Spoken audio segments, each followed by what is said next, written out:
¿Qué tal, Santi? Joder, ¿qué tal? ¿Cómo estás? Bueno, tenía muchas ganas de esta entrevista, la verdad. Sabes que te admiro mucho, la verdad, en lo personal y en lo profesional. Y nada, primero voy a presentarte un poquillo, ¿vale? Y luego ya nos vamos al tema en cuestión, que es Sonda Internacional, ¿vale? Perfecto. Bueno, Santi, para los que nos vean y nos escuchen, es fotoperiodista, es sobre todo un gran profesional y muy buena persona, que eso también le hace un gran profesional. Y ha estado, bueno, en muchísimos sitios, desde Latinoamérica, hace poco que vienes de Ucrania. ¿Qué tal por Ucrania? Bueno, en Ucrania complicado, ha sido todo complicado. No nos esperaban ni los ucranianos que fuera a empezar la guerra el 24 de febrero, entonces ese mismo día, el día que empezó, compramos los billetes de avión para volar hacia allá. Y a partir de ahí, bueno, fueron unas cuantas, bastantes semanas de cobertura y intentando hacer lo que podíamos. En mi caso, lo que me tocó cubrir fue la matanza de Bucha en las afueras de Kiev y yo creo que ya a estas alturas todos hemos visto lo que había allí, ¿no? Sí. Cientos de cadáveres que dejaron las tropas rusas cuando se retiraron. Sí, la verdad que Bucha ha marcado un antes y un después en la guerra de Ucrania. Bueno, aparte de toda tu experiencia de anterior, venimos a presentar un proyecto súper ambicioso y lo he estado viendo de cerca y me parece genial, la verdad, que es Sonda Internacional, ¿no?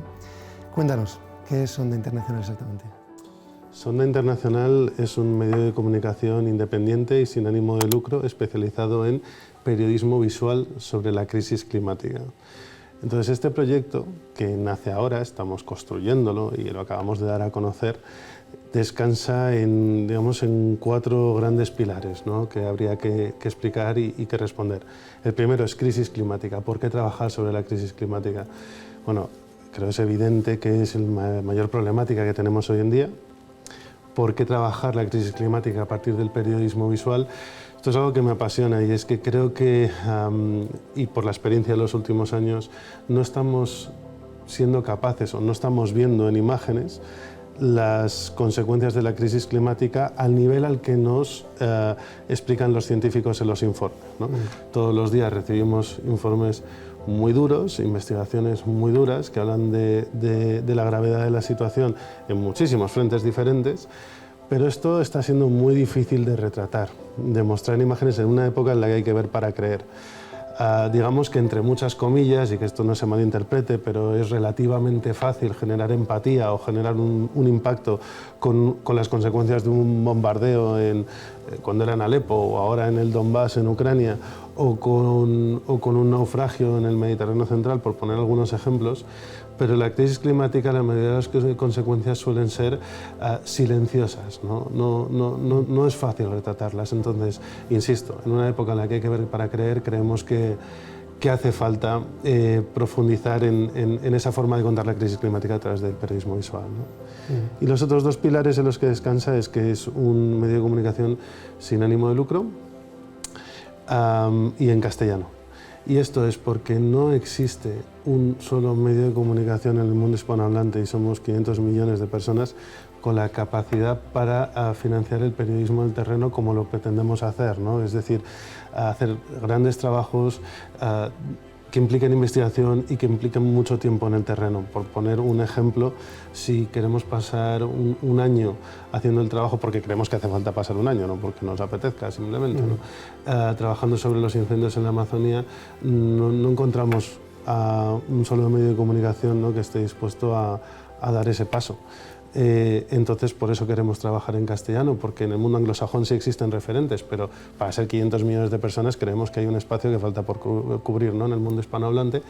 Y sin ánimo de lucro es porque el periodismo, como todos llevamos viendo los últimos años, es un servicio público al cual una gran parte de la sociedad reconoce como servicio público, pero que cada vez parece menos un negocio rentable. Entonces ya existen ejemplos previos de medios de comunicación que se lanzan sin ánimo de lucro con la intención de financiarse a través de donaciones de particulares y de instituciones.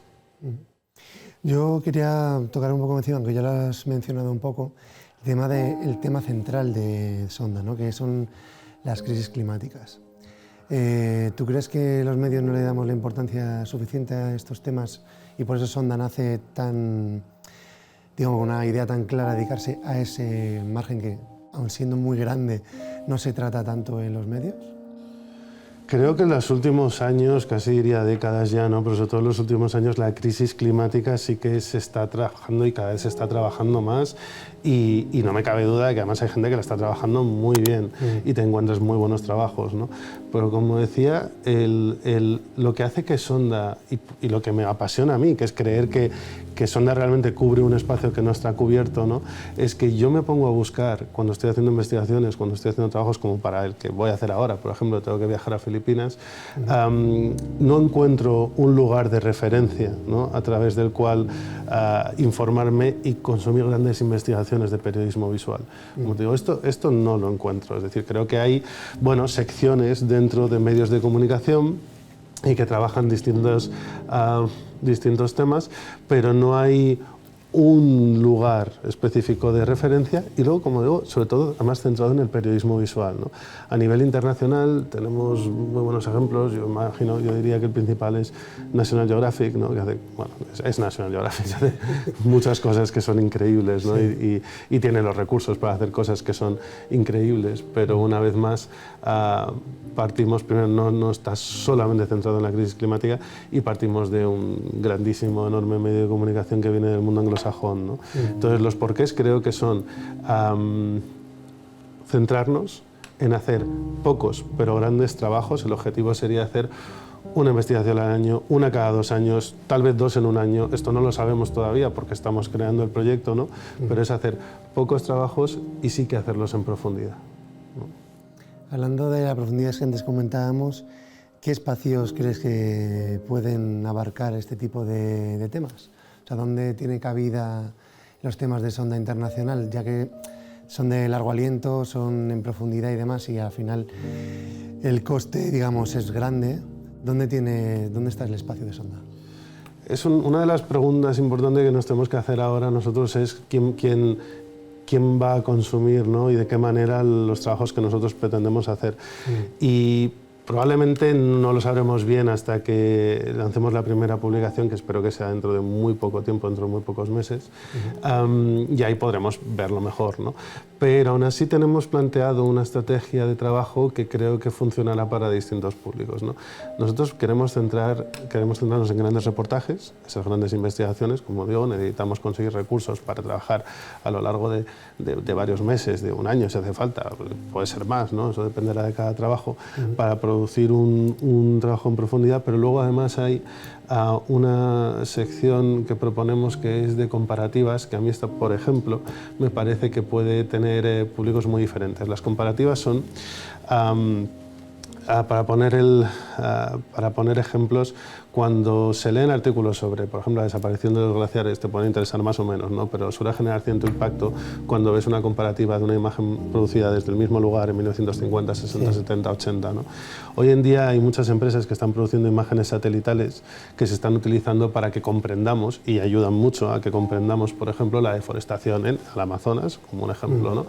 Nosotros queremos llevarnos esto al nivel local y trabajar en problemáticas de deforestación, reforestación, retroceso de esos glaciares o cómo se ve afectado el litoral y los fondos costeros, ¿no? En determinadas zonas del mundo, pero llevárnoslos a nivel local, ¿no? Trabajando directamente cámara en mano o como mucho al nivel del dron, ¿no?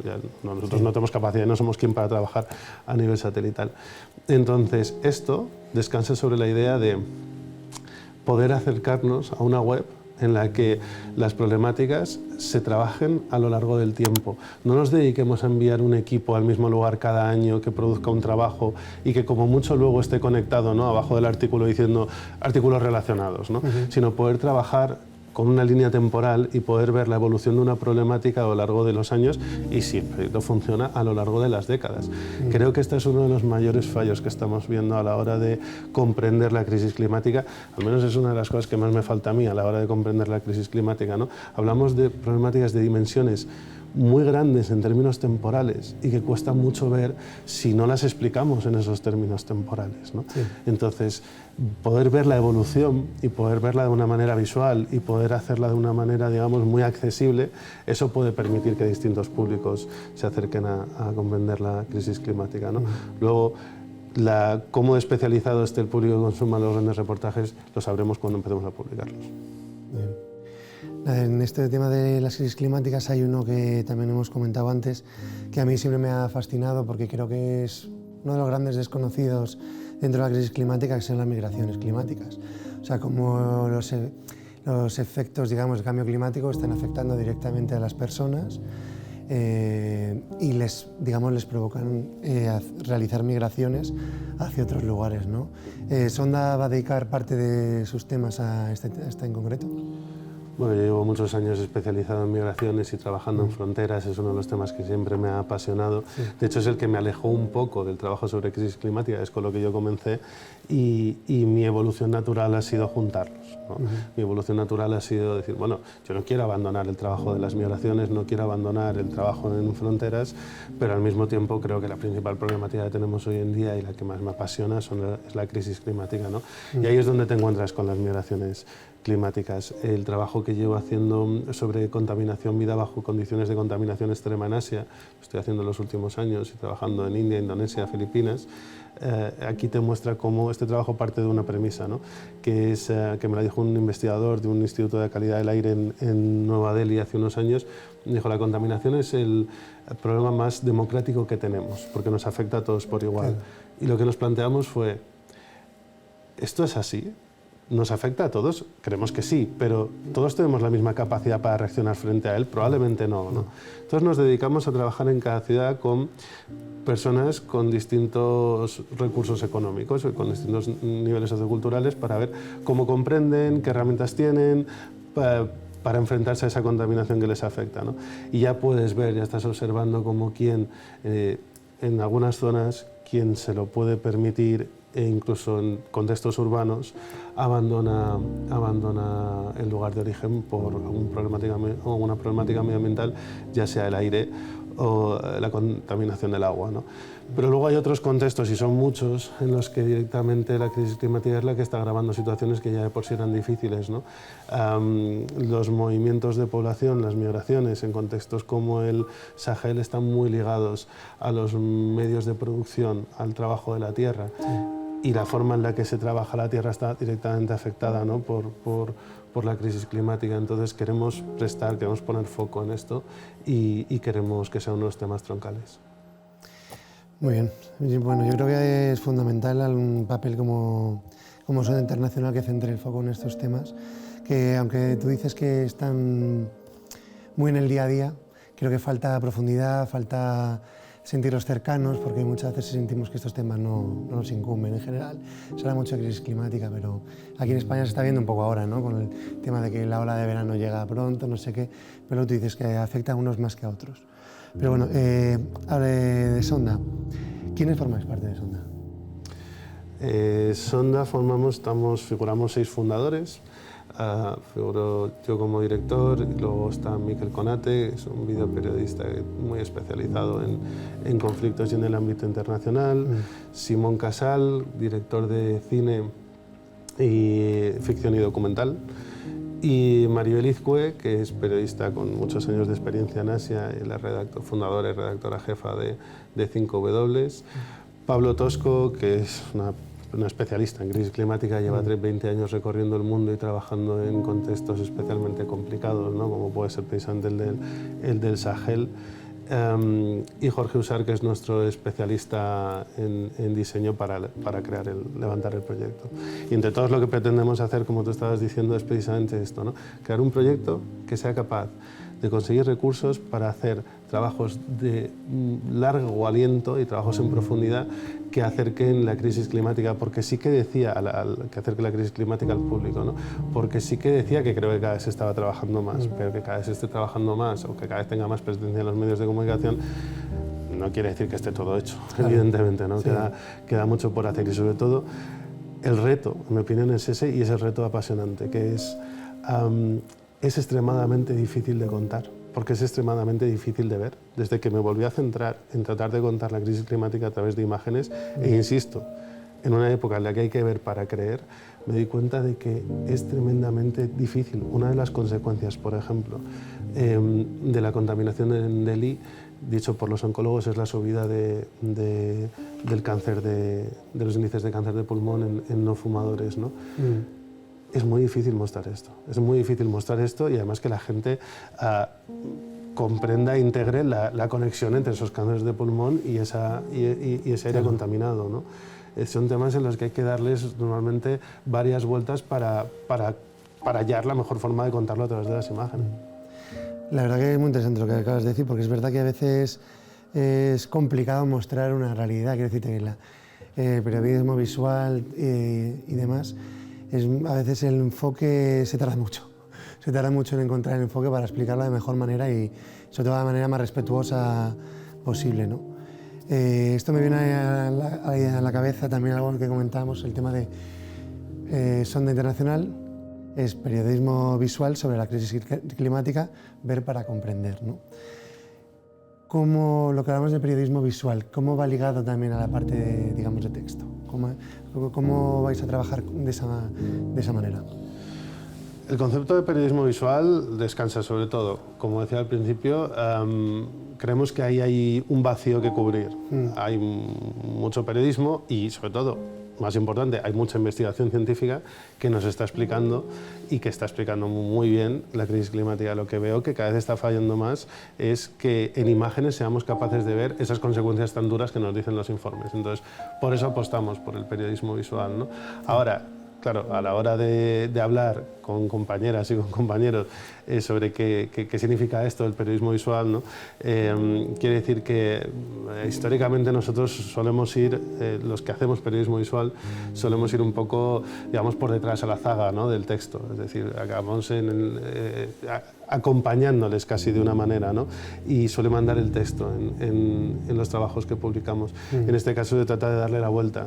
Vamos a trabajar con la fotografía, vamos a trabajar con el vídeo, también evidentemente habrá texto, pero la historia la tienen que contar las imágenes, porque creemos que hay que ver para comprender, creemos que es importante que seamos capaces de visualizar esas consecuencias y que lo hagamos cuanto antes para que integremos que hay una causa y una consecuencia, ¿no?, en la crisis climática y que es real y que está pasando. Ahora estaba pensando, ver para comprender, claro, viene un poco de ver para creer, pero vosotros queréis algo más, no solamente créetelo, sino entiende del tema, ¿no? Bueno, hoy en día, precisamente en la época en la que vivimos y con el periodismo, y antes que has mencionado precisamente Ucrania, podríamos matizar mucho precisamente esto del ver para creer, porque lamentablemente cada vez hace más falta, ¿no?, que la gente crea precisamente en ciertas informaciones y en el periodismo, pero sí, se trata de ir un paso más allá. Y hablamos ya no solamente de creer, sino que hablamos de comprender. Como digo, es muy difícil llegar. Una cosa son las problemáticas ambientales, ¿no?, que la suma de ellas contribuyen a una crisis climática. Otra cosa son las grandes causas climáticas. Todas ellas están interconectadas, las problemáticas, todas son multifactoriales, son tremendamente difíciles de explicar y tremendamente difíciles de ver. Entonces, cuando hablamos de periodismo visual, de ver para comprender, se trata precisamente de eso, ¿no?, de que las imágenes nos ayuden a comprender las consecuencias y que nos ayuden a comprender también esos informes científicos que realmente son los que están estudiando la crisis climática, ¿no? Nosotros venimos a contarla, los que lo están investigando son los científicos, ¿no? Y nada, ya por último quería hablar de la financiación. O sea, Sonda Internacional, ¿cómo pretende financiarse? ¿De dónde busca, etcétera, etcétera? Para que nos cuentes. Bueno, Sonda Internacional, como hemos dicho, es un medio de comunicación sin ánimo de lucro. Esto es un modelo que existe desde hace tiempo y hay grandes medios en otros países que son sin ánimo de lucro. El objetivo es que animar a la población, a los individuos, a que donen a Sonda, ¿no? Y que luego también vengan las instituciones y quieran apoyar, ¿no? El objetivo es este porque, como decía, parece que el periodismo sí que se acepta como un servicio público, pero es muy difícil convertirlo en un negocio rentable. Y nosotros lo que pretendemos es obtener el dinero suficiente para poder hacer estos grandes trabajos, como te digo, que puede ser 1 al año, 2 al año, 1 cada 2 años. Esto dependerá de los recursos que obtengamos y las dimensiones de la investigación que hagamos, ¿no? Pero queremos hacer poco y muy bueno, no pretendemos hacer cantidad. Entonces, el objetivo sí que es que la gente entre en sondainternacional.com y pueda donar y a largo plazo la gente comprenda o se anime a apoyar un proyecto que pretende acercar a través del periodismo visual la crisis climática a la población, ¿no? Y que lo vean de forma natural, es decir, bueno, yo a lo mejor lo consumiré más o lo consumiré menos, lo leeré más, lo leeré menos, pero quiero que exista, ¿no? Entonces esta es la apuesta, veremos cómo sale, pero el planteamiento un poco fue desde el comienzo. Si lo hacemos bien, primero tenemos que demostrar que somos capaces de hacerlo, evidentemente, pero si lo hacemos bien y la gente cree que merece la pena, lo apoyará. Si lo hacemos bien y aún así nadie lo apoya, es que, bueno, realmente no hay tanto interés en que exista un periodismo visual sobre la crisis climática, ¿no? Entonces, en este sentido, nosotros vamos a ser muy transparentes, ¿no? Nos vamos a esforzar, si hay un apoyo, querrá decir que tiene sentido y que podemos avanzar, si no, no. Entonces lo que plantearemos serán, aparte de que cualquiera puede entrar ya en sondainternacional.com y hacer una donación, plantearemos financiaciones puntuales, digamos crowdfundings, para proyectos muy concretos, ¿no? Una vez publicada la primera investigación, haremos un planteamiento de cuál creemos que debe ser la siguiente y preguntaremos a través de las redes sociales quién quiere apoyarla. Ha sido un placer, la verdad, y que invito a todo el mundo a que conozca el medio, a Sonda Internacional. Creo que es súper importante que estas iniciativas salgan adelante y mis mejores deseos y un placer. Muchísimas gracias. Muchas gracias.